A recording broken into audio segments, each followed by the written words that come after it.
आज का इलेक्शन 2024 और इससे पहले जो कुछ इन 10 सालों के अंदर गुजरा, उनको लेकर आवाम में इस इलेक्शन के अंदर क्या कुछ रुझान है और क्या कुछ लोग जो है वो किस तरीके से इसको देखते हैं? औज़ुबिल्लाहि मिनश्शैतानिर्रजीम, बिस्मिल्लाहिर्रहमानिर्रहीम। रियाज साहब, मैं आपका बहुत मशकूर हूँ। मैं भी चाहता था कि आप आएँ और हम भी कुछ अपने दिल की जो बातें हैं उन्हें अर्ज़ करें। बहुत अल्लाह का शुक्र ये है कि 10 साल के बाद हमारे जम्मू कश्मीर में इलेक्शन का एक बिगल बजा है, तो घर घर में इलेक्शन की बहुत खुशी है। हर एक इंसान को इलेक्शन की कदर आई है, इसलिए कि नुमाइंदा सरकार हमारे पर 10 साल से नहीं है। 10 साल से हम गवर्नर राज, लेफ्टिनेंट गवर्नर राज में दबे हुए हैं। हमारी सुनाई ग्राउंड लेवल पर या ब्लॉक लेवल पर या डिस्ट्रिक्ट लेवल पर, तहसील लेवल पर कुछ हमें फ़ायदा नहीं हुआ है। ऊपर जो सरकार है जनाब, बीजेपी की सरकार है, मोदी साहब की सरकार है, लेकिन ऊपर कागजों में बहुत अच्छी चल रही है। ग्राउंड लेवल पर, ज़मीनी सतह पर हमें कोई फ़ायदा नहीं हुआ है, बल्कि इसका नुकसान ही है। आपको क्या लगता है कि ये सरकार बनने के बाद, असेंबली इलेक्शन होने के बाद में लोगों के मसाइल में सुधार आएगा, लोग उस तरीके से कर सकेंगे? क्योंकि जम्मू और कश्मीर से दफ़ा 370 के बाद रियासती जो है वो शिनाख्त भी नहीं है। इस वक्त जम्मू कश्मीर यूटी में तब्दील हुई है, तो क्या कहना चाहेंगे? सबसे पहले ये है कि कोई भी मुल्क यूटी से रियासत बना सकता है, रियासत को तोड़कर यूटी नहीं बना सकता। ये कोई गलत उल्ट कानून किया है। तो सन 2019 में 5 अगस्त को जो फैसला हुआ है, उसके तमाम जम्मू कश्मीर के लोग जो उसके खिलाफ है उसको नहीं मानते। ये पूरी एक हमें सिचुएशन का पता है, क्योंकि घर घर की ये एक आवाज़ है कि उस वक्त हमारे साथ गलत हुआ। दफ़ा 370 तोड़ने का एक गवर्नमेंट ने हमें राइट देकर उसको वापस कर लिया है। ये हमारे साथ बहुत नाइंसाफ़ी है। अब जो सरकार ने रियासत तोड़कर यूटी बनाई है, हम ये चाहते हैं कि हमारे जो नुमाइंदा यहाँ से बन के जाए, वो उस रियासत की वापसी के लिए जाके लड़े, और हमने सबसे पहले यहाँ रियासत को लाना है। उसके बाद अगर दफ़ा 370 की बात बाद में चलेगी, क्या कहाँ तक पहुँचेंगे, लड़ाई जारी रहेगी। इलेक्शन को लेकर इस वक्त सियासी हिमागिरी भी है, तो क्या कुछ लगता है इस वक्त के कौन सी ज़्यादातर लोग जो है वो किस तरह रुझान है? सबसे पहले हमने बीजेपी में भी जाके देखा है कि वहाँ खाली नारा ही लगता है, फोटो खींचते हैं और कोई पब्लिक को कोई फ़ायदा वो देने वाले नहीं है। जम्मू कश्मीर की आवाम के साथ जो ये बीजेपी की सरकार है वो हमदर्दी नहीं कर रही है। सब अपनी पार्टी है, अपनी पार्टी भी बीजेपी की जूझ है। महबूबा मुफ्ती साहिबा की पार्टी जो है वो भी उनके साथ मिलके उसने दफ़ा 370 ख़त्म करवाया। उनसे ना मिली होती अपनी सरकार, जम्मू कश्मीर के अलायंस बना होता तो कांग्रेस, नेशनल और पीडीपी मिलकर अगर सरकार बनाती, आज ये मुसीबत हमारे पर ना डाली गई होती।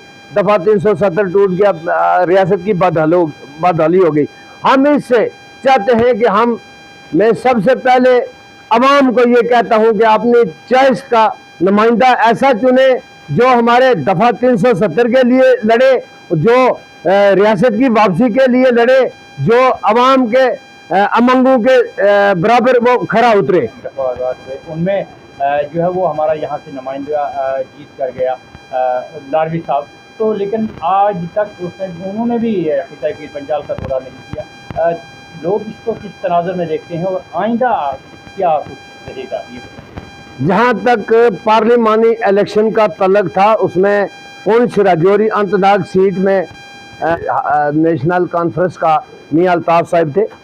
तो गवर्नमेंट ने ऐसा किया कि बकरवाल लोग इनको वोट दे जाएंगे ज़्यादा से ज़्यादा और ये जीत जाएंगे, तो उन्होंने वो जो डेट थी वो भी बदल दी थी।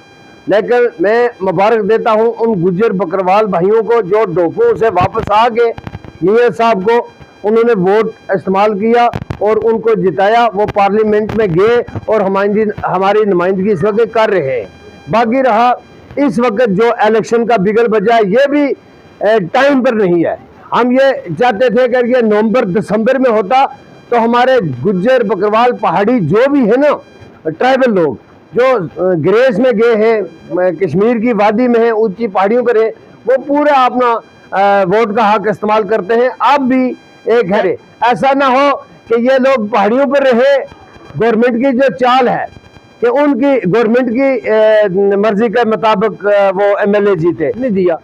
इसलिए मैं सबसे अपील करता हूँ कि डोको से वापस आकर वो एक दिन के लिए खर्चा अपना करके आगे अपना वोट अपने पोलिंग स्टेशन पर आके वोट इस्तेमाल करे कि मैं जो खुद नेशनल पार्टी में इंशाअल्लाह मैं अपना वोट इस्तेमाल करूंगा और मेरी बरादरी पूरी वोट दी। नजीर साहब, आप नेशनल काउंसिल के साथ में कंप्लेन भी करने जा रहे हैं, तो इस हवाले से ये बताएंगे क्योंकि आज पहले बीजेपी में थे, आप नेशनल काउंसिल में हैं। चलो सियासत में ये कुछ रद्दबदल तो चलता रहता है, लेकिन अवाम नाज के लिए आपका क्या पैगाम होगा आखिर में इस इलेक्शन 2024 असेंबली इलेक्शन को लेकर? मैं बीजेपी में रहा, वहाँ कदर इंसान की नहीं है, सिर्फ नहरें मरवाते हैं और कुछ नहीं है देते। वो पब्लिक के बारे में उनका कोई मंशूर ही नहीं है कि जो पब्लिक में लेके जाएं। सिर्फ बस सबका साथ, सबका विकास, सबका विश्वास, सबका प्रयास, ये मेरा है उनका, लेकिन वो विश्वास उसकी सत्यानाश है, देते कोई नहीं वो। और मैं लोगों से यही तवक्का भी रखूंगा, अपील भी करूंगा कि तमाम फिरका बाजी को छोड़ के गुज्जर कश्मीरी पहाड़ी को लड़ने के बजाय इत्तेफाक एहतियात से नेशनल कॉन्फ्रेंस का साथ दे और उसको असेंबली में भेजे ताकि वो हमारे हर तरीका के मसाइल हल करे, हमारे काम करे, तामीर तरक्की हो। तो मैं यही चाहते हैं कि नेशनल कॉन्फ्रेंस की पहले भी पब्लिक पर बहुत एहसान थे, आइंदा बाद भी वो लोगों को रोजगार महंगाई इस पर रोक लगाएं। ये हमारे साथ शायद नजीर साहब जो पार्लियामेंट्री इलेक्शन से पहले बीजेपी के साथ थे, और जब पार्लियामेंट्री इलेक्शन हुआ तो इन्होंने मियां साहब के हाथ पर क्योंकि इन्होंने नेशनल कॉन्फ्रेंस किया वो ज्वाइन की, और तब से लेकर अब तक ये नेशनल कॉन्फ्रेंस में जुड़े हैं और असेंबली इलेक्शन में भी ये जो है वो नेशनल कॉन्फ्रेंस के साथ हैं।